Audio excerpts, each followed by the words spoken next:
요즘 강단색이 이렇게 보라색이고 제 스톨도 보라색입니다. 왜냐하면 대림절이기 때문에 그래요. 대림절이 뭐죠? 사순절은 아시죠? 고난주간 그리고 부활절로 이어지는 사순절. 사순절은 부활절을 위해서 경건하게 지내는 부활절 때문에 있는 주간이 사순절이고요. 대림절은 성탄절 때문에 있는 거예요. 그러니까 성탄절 예수 그리스도의 탄생을 잘 맞이할 수 있도록 기다리는 4주간의 기간 대림절입니다. 이 대림절엔 두 가지가 중요한데 하나는 대림절 초이고 또 하나는 대림환입니다.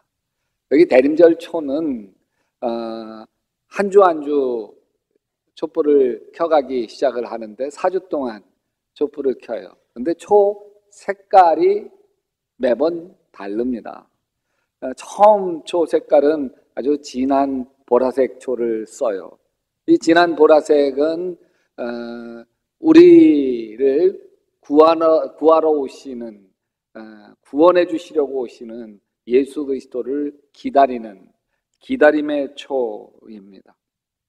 그리고 두 번째 주일은 이거보다 좀 옅은 이 보라색으로 그 초를 밝히게 되어지는데 이 초는 회개의 초입니다. 정말 다투고 갈등하고 이랬던 우리를 회개하고 화해와 또 평화로 오시는 예수 그리스도를 맞이하게 되는 회개의 초입니다. 세 번째 주는 이것보다도 좀 더 옅은 초를 사용하는데 이것은 나눔의 초입니다. 사랑으로 오신 예수님, 그 예수님의 사랑을 나누는 그런 나눔과 섬김의 초가 세 번째 초이고, 네 번째 초는 만남의 초인데 이 만남의 초는 성탄주일날 예수 그리스도께서 탄생하신 걸 기념하는 그 주일날 키는 초이고, 예수 그리스도와의 만남, 아기 예수와의 만남을 기리는 초입니다. 이런 대림절 초와 더불어 있는 게 대림환입니다. 이 대림환은 이게 대림환이에요. 대림환은 기다림의 그 장식인데 다 소나무 잎이나 전나무 잎, 상록수 잎을 사용합니다. 이게 사시사철 푸르잖아요. 그래서 그 변하지 않는 영원한 예수 그리스도를 상징하고요. 그리고 또 원으로 이걸 만들어요. 그래서 이걸 대림환이라고 이야기하는데, 환은 시작이 없잖아요. 어디서 시작한 거죠? 여긴가요? 여긴가요? 다 시작 없이 무궁하신 예수 그리스도, 영원하신 예수 그리스도를 이야기하고, 여기에 솔방울을 반드시 달게 되는데 솔방울은 씨잖아요. 그 씨는 생명과 부활을 상징해서 이 대림환, 이게 대림절의 중요한 두 가지 상징입니다. 근데 대림절에서 가장 중요한 가치는 기다림이에요. 기다림. 여기에 대 기다릴 때자이고 강림할 임자이거든요. 예수 그리스도가 강림하는 걸 기다리는데 구약 시대와 신약 시대는 예수 그리스도의 탄생을 기다렸고 메시아의 오심을 기다렸고, 지금 시대에는 예수 그리스도의 재림, 미래 시대에 예수 그리스도의 재림을 마라나타 주 예수의 오시옵소서, 그것을 기다리는 것이고, 그리고 지금은 예수 그리스도의 임재, 주님이 나에게 충만하게 임하시옵소서, 예수 그리스도의 임재를 기다리는 거예요. 돌이켜보면 인생이 다 기다림 아니에요? Life is waiting. 여러분, 신앙도 기다림이에요. 이상해요. 하나님은 기다리게 해요. 참 굉장히 많이 기다리게 한 건 아브라함이죠. 내 자식이 별처럼 모래처럼 많아질 거다, 그렇게 이야기해요. 그러면 그렇게 75세에 그렇게 이야기했으면 금방 아기를 주셔야 되잖아요. 아니에요. 1년이 지나 5년이 지나 10년이 지나 20년이 지나 25년이 될 때까지 기다리게 하소서. 아니, 참 사람을 애태우려고 작정하신 건가? 그냥 그 75세에 자식을 주실 거다 그냥 1, 2년 뒤에 주시든지, 아니면 아예 야 100살 때 줄 거야, 25년 동안 네가 기다려라, 그래서 그냥 편하게 그 뭐 주시면 주시는 대로 그걸 기다리게 하시든지, 아니면 그냥 75세 때 말고 99세 다 돼서 실제적으로 주게 될 때 그때 주겠다. 뭐 그러면 애탈 일도 없잖아요. 근데 하나님 75세에서 25년 동안 이제나 저제나 내년 줄지 올해 줄지 뭐 기다리고 기다리게 만드는 거. 왜 그러셨을까? 여러분, 아브라함은 사실은 믿음의 조상이 될 만한 깜냥이 아닌 사람이에요. 가나안 땅 가라. 그 가나안 땅 살다가 가뭄이 드니까 못 참고 곡식에 있는 애굽 땅으로 갑니다.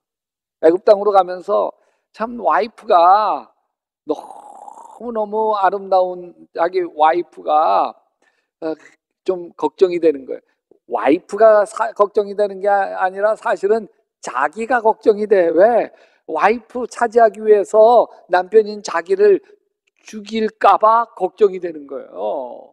그러니까 어떡하지? 애국 가면서 고민하다 도착하자마자 이 아브라함이 사라한테 이렇게 이야기해. 여보, 예, 지금부터는 나를 여보라고 하지 마.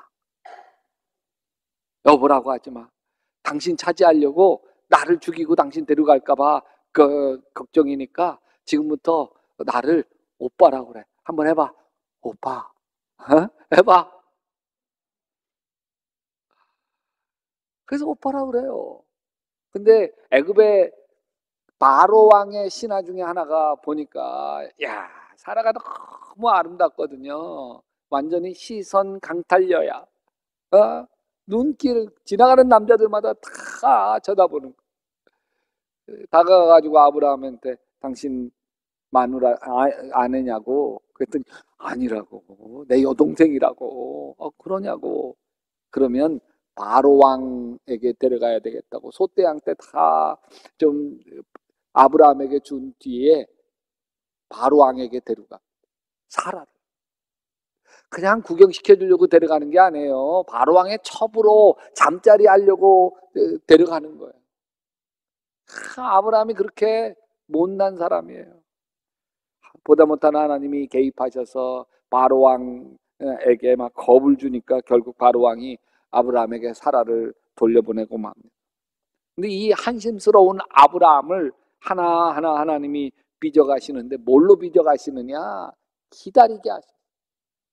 그래서 히브리서 6장 14절에 내가 반드시 너에게 복주고 복주며 너를 번성케 하고 번성케 하리라 하셨더니 그가 이같이 오래 참아 25년 동안 오래 참아 약속을 받았느니라. 기다리게 하셔서 믿음의 조상 축복의 주인공이 되게 하신 것이죠. 왜 하나님은 우리를 기다리게 하실까? 신앙의 본질이 하나님을 기다리는 게 신앙의 본질이기 때문에 그래요. 2000년 전 초대교회는 우리가 상상할 수 없는 박해를 받았어요. 예수 믿는다는 이유로 엄청난 고난을 겪죠. 히브리서에서 이렇게 그때 고난을 이야기해요. 또 어떤 이들은 조롱과 채찍질, 결박과 옥에 갇히는 시련, 돌로 치는 것과 톱으로 켜는 것과 또 칼로 죽임을 당하고 그러면서 궁핍과 환난과 확대를 받았다. 어떻게 이 모진 고난을 견뎠을까? 기다리는 신앙, 예수 그리스도의 재림을 기다리는 신앙이 견뎠어요.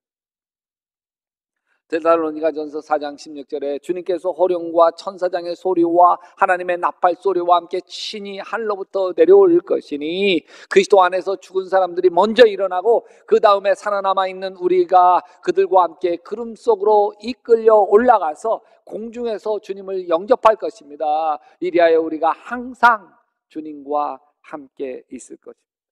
다시 오실 예수님을 기다리며 그 모진 박해를 견디며 살아온 거예요. 지금 우리가 비록 이 모욕을 당하고 고통당하지만 우리 주님이 하늘로부터 강림하신다. 나팔소리와 함께 하늘로 내려오셔서 우리의 모든 눈물을 다 씻어주시고 결국 우리가 예수 그리스도와 함께 왕노릇 하리로다. 그 믿음 하나로 모든 박해를 견뎠고 결국 300년 뒤에는 로마를 뒤집어 엎은 거. 이게 바로 기다림의 신앙이에요. 여러분, 기다리는 신앙을 이길 게 없어요. 가장 기다리는 신앙을 당할 수 없다는 걸 히브리서 11장 38절은 이런 사람은 세상이 감당하지 못한다 얘기하고, 이런 기다리는 신앙 진짜 독하다. 기다리는 게 얼마나 독한지 여러분, 기다려도요 10년 기다리고 50년 기다리고 100년 기다리고 300년 기다리고 아니에요. 500년 기다 아니에요. 1000년 기다리고 아니에요. 1500년 기다 아니에요. 2000년을 기다렸어. 누가? 유태인들이. 2000년 전에 뿔뿔이 다 흩어졌어. 로마가 흩어버렸어. 그래서 다 뿔뿔이 흩어졌는데 그렇게 살다 보면요 여러분, 그냥 다른 종족 속에 다 100년 200년 사이에 동화되어서 없어져요. 그런데 아니에요. 기다리는 거예요. 예루살렘으로 돌아갈 걸 기다리는 거예요. 2000년 동안 기다리는 거예요. 그래서 2000년 만에 결국은 이스라엘 나라를 건국하고 막. 기다림의 신앙이 무서운 거예요. 아브라함 링컨 대통령이 쓰던 낡은 성경책을 보니까 손때가 많이 묻고 눈물 자국이 배어 있는 데가 시편 37편이 있더라. 거기 7절, 여호와 앞에 잠잠히 참고 기다리라. 자기 길이 형통하여 악한 꾀를 이루는 자 때문에 불평하지 말지어다. 훌륭한 대통령은 기다리는 대통령. 훌륭한 아내는 기다리는 아내. 아멘 안 해도 좋아요. 훌륭한 남편은 기다리는 남편. 정말 좋은 부모는 기다리는 부모. 아멘. 에멀슨이라는 사람은 사람이 영웅이 되는 건 다른 사람보다 용감하기 때문이 아니라 10분 더 기다릴 줄 알기 때문이다. 여러분, 하나님이 우리를 기다리게 하시는 이유가 뭘까? 하나님 자체가 기다리시는 분이기 때문에 그래요. 한없이 기다려줬어요. 이사야 선지자 오늘 말씀에서 이렇게 이야기하죠. 그러나 여호와께서 기다리시나니 이는 너희에게 은혜를 베풀려 하심이요 일어나시리니 이는 너희를 긍휼히 여기려 하심이라. 대저 여호와는 정의의 하나님이라. 같이 합시다. 그를 기다리는 자마다 복이 있도다. 여호와께서 기다리시나니, 하나님의 성품 자체가 기다리는 거예요. 오래 참고 기다리는 거예요. 하나님 아버지는 모든 사람이 구원에 이르기를 기다리세요. 어떤 부흥 강사가 천국에 대한 설교를 했어요. 천국이 얼마나 아름다운지. 그냥 그쪽엔 세상의 수고가 다 끝나고 눈물도 슬픔도 없는 아름다운 천국을.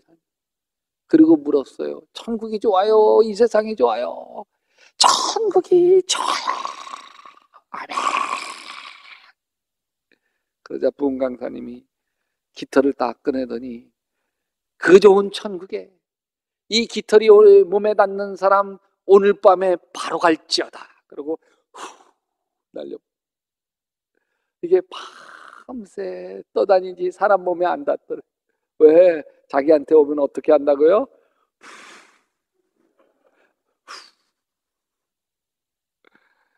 하나님 앞에 지금 설 자신이 없는 거예요. 예수님이 지금 재림하신다고 한다면 잠깐만요. 그러지 않겠어요? 베드로후서 3장 9절에 주의 약속은 어떤 이에 더디다고 생각하는 것 같이 더딘 것이 아니라 오직 주께서는 너희를 대하여 오래 참으사 아무도 멸망하지 아니하고 다 회개하기에 이르기를 원하느니라. 하나님 몰라서 기다리는 게 아니에요. 여러분, 하나님 아버지는 내가 사람 되기를 기다리십니다. 누가복음 15장에 보면 둘째 아들이 아버지에게 유산 분배를 미리 해달라고 해서 다 팔아가지고 먼 나라로 떠나. 그 떠난 아들을 아버지가 기다리죠.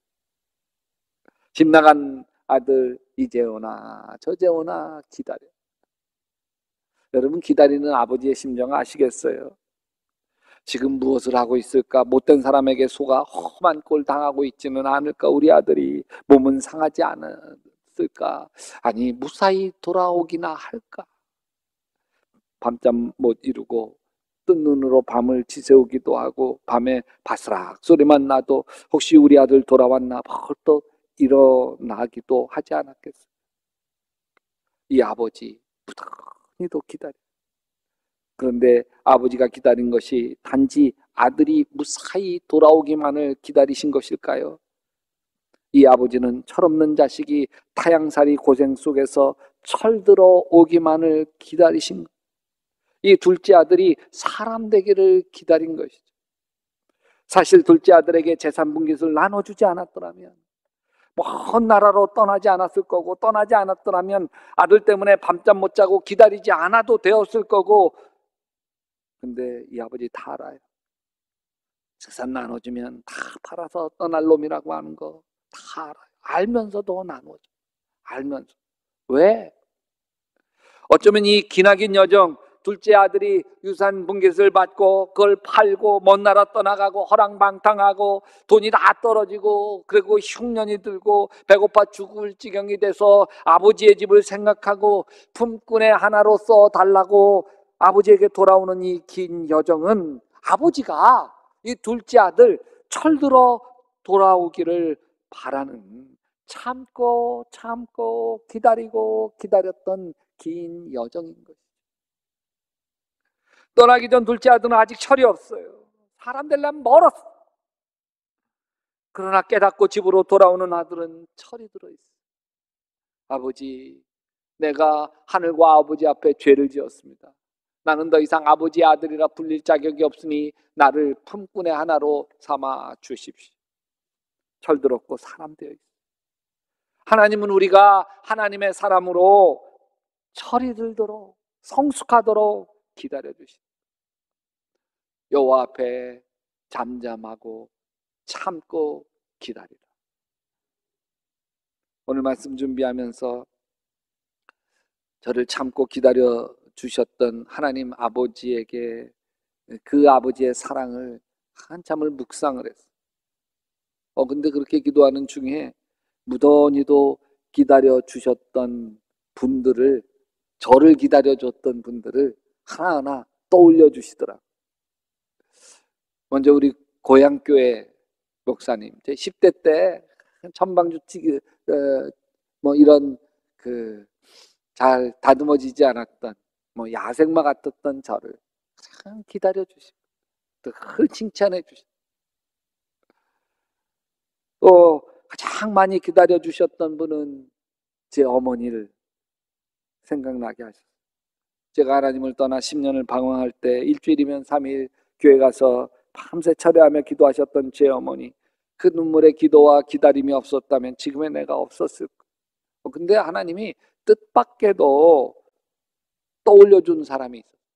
그건 제 동생들이었어요. 저는 사실 제 동생들에게 은인 같은 형이고 은인 같은 오빠라고 생각했어요. 저는 장남이에요. 그래서 불치병 걸린 제 어머니 장남이 모셨고, 치매 걸린 제 아버지 장남이 책임지고 다 모셨어요. 그리고 동생들 어려울 때 아낌없이 도와주었어요. 지금도 동생들은 정신적으로나 물질적으로 저를 의지합니다. 그 짐을 다 감당해왔어요.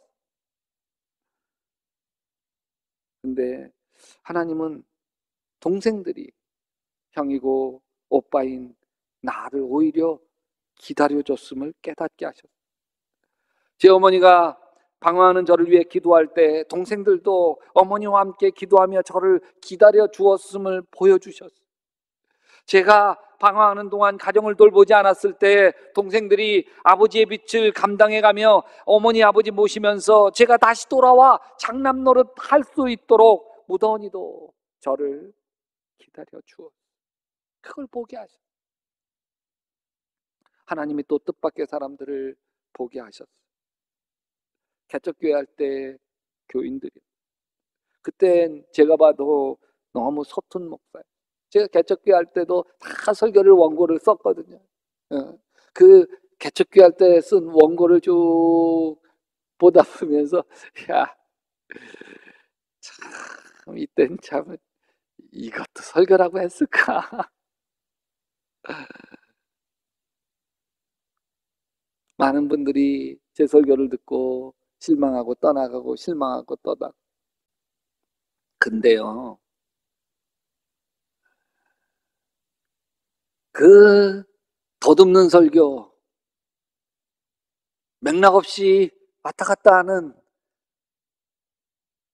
참 형편없는 설교를 들으면서 저를 기다려줬던 교인들이, 사람들은 왔다 갔다 떠났어도 그래도 깃들어서 그 설교를 들으면서 저를 기다려줬던 그 교인들이 있었기 때문에 지금의 내가 있는 거예요. 만약에 그분들조차도 없었더라면, 기다려주지 않았더라면 저는 목회를 포기하고 세상으로 다시 돌아갔을 거예요. 그리고 사랑하는 약대 교인들에게도 너무너무 감사한 마음으로 떠오르더라고요. 아, 나를 기다려주셨구나. 저는 개척교회 성장시키는 것만 해와서 오랜 전통을 가진 교회를 어떻게 잘 해야 되는지 준비가 안 되어 있었어요. 그런데도 그래도 여러분들이 저를 기다려주시고 부족한 저를 위해서 기도해 주시고 아멘, 격려해 주시고 아멘, 여러분들이 기다려주신 그 사랑이 지금 제가 있도록 만들어 주셨습니다. 그리고 가장 많이 저를 기다려준 분은 누구겠어요? 제 아내. 결혼 초기 제 아내는 천사였어요. 저에게 아니요가 없었어요. 늘 제 말에 순종했어요. 근데 아이를 하나 낳고 둘 낳더니 조금씩 씩씩해지더라고요. 그래도 쓸데없는 소리 하지 마. 됐어. 그러면 쑥 들어가요. 근데 50대가 되고 갱년기가 지나면서요, 제 아내가 아주 씩씩해지기 시작을 했어요. 왜 그런 쓸데없는 소리 해? 그러면 제가 한 소리 하면 눈을 크게 뜨시고 뭐가 쓸데없는 소리예요? 이러면서 예전 같았으면 뭐야? 어떤 걸 쳤을 텐데 요즘은 전세가 역전돼서요, 아내가 크게 눈을 뜨면요, 제가 조용히 그냥 삐져요. 아내가 저에게 너무 씩씩해질 때, 좀 심한 거 아니야? 남편이 쉽게 보여 싶을 때가 있어요. 50대 넘으면서 종종 그래요. 한번 좀 길들여, 그런 마음이 있어서 주님 어떻게 할까요? 물었더니 주님이 아무 말씀 안 하시더라고요. 가만히 생각해 보니까 아내가 나를 많이 기다려줬더라. 거친 내 성격, 묵묵히 다 받아주었더라. 아내가 나를 많이 더 기다려주었고 참아주었기 때문에 지금의 내가 되어 있더라. 여러분, 우리가, 나나 여러분이 지금의 내가 되어질 수 있었던 것은 누군가 기다려주는 거예요. 참 형편없던 나를 기다려주었기 때문에 지금의 내가 되어 있지 않나요? 그렇다면 자녀가 변화되기를 원하십니까? 기다립시다. 여러분, 우리는 기다리는 동안 기도하지 않아요. 사랑으로 자식을 품고 기도하지 않습니까? 제발 변화되고 성숙해지도록 눈물로 기도하고 있지 않습니까? 하나님이 일하셔요. 기다림의 시간에. 여러분, 누군가가 변화되기를 기다리고 있나요? 반드시 응답하는 때가 와요. 예수님의 때가 와요. 아멘. 축복의 때가 와요. 아멘. 기다리는 순간은 주님이 나를 인내하게 하는 순간이고, 나로 기도하게 하는 순간이고, 나로 숙성하게 하시는 순간이에요. 여러분, 기다리게 하시면서, 자식을 기다리게 하시면서 오히려 나를 아름답게 변화되도록 다듬어 가시는 거예요. 내 배우자를 기다리게 하시면서 오히려 그 기다림 속에서 기도하게 하시고, 기다림 속에서 나를 빚어가시는 하나님의 손길을 만날 수 있게 되시기를 주님의 이름으로 축원합니다. 축원합니다.